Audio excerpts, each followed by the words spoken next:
Once, in a vast forest, lived a young lion named Leo. Leo believed that a true king wasn't loved, he was feared. So, every morning, Leo roared as loudly as he could. Birds flew from the trees, rabbits hid in their burrows, deer ran in terror. Whenever animals crossed his path, he demanded they bow before him. If they fear me, Leo thought, they'll respect me. The older lion, King Arthur, watched quietly from a distance. He never interrupted. He knew some lessons couldn't be taught with words. One dry summer, King Arthur grew too old to lead and peacefully stepped down. Leo proudly took his place.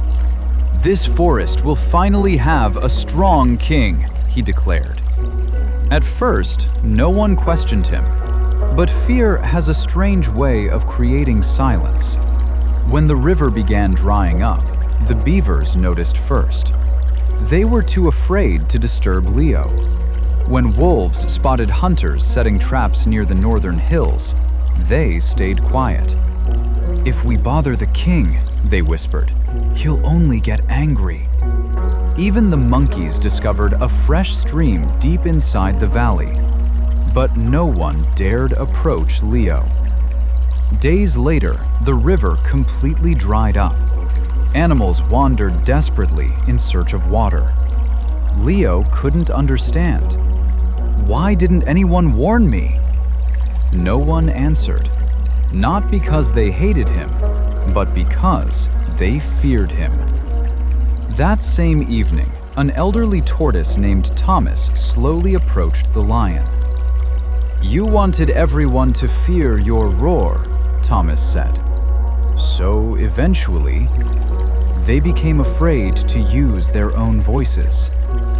Leo had never thought about that.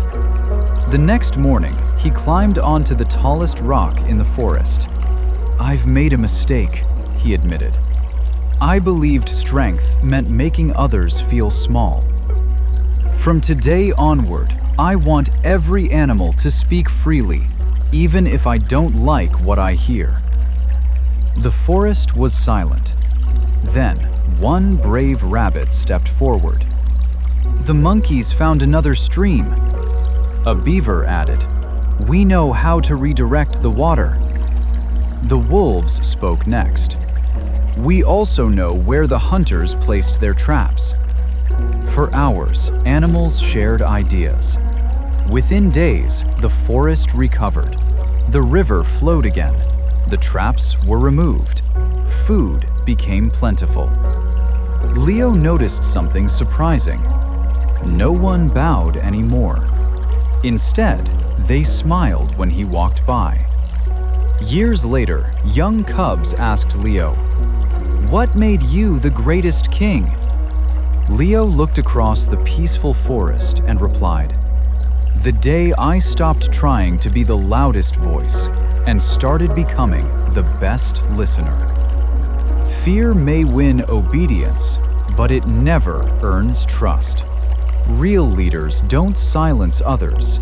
They create a space where every voice matters.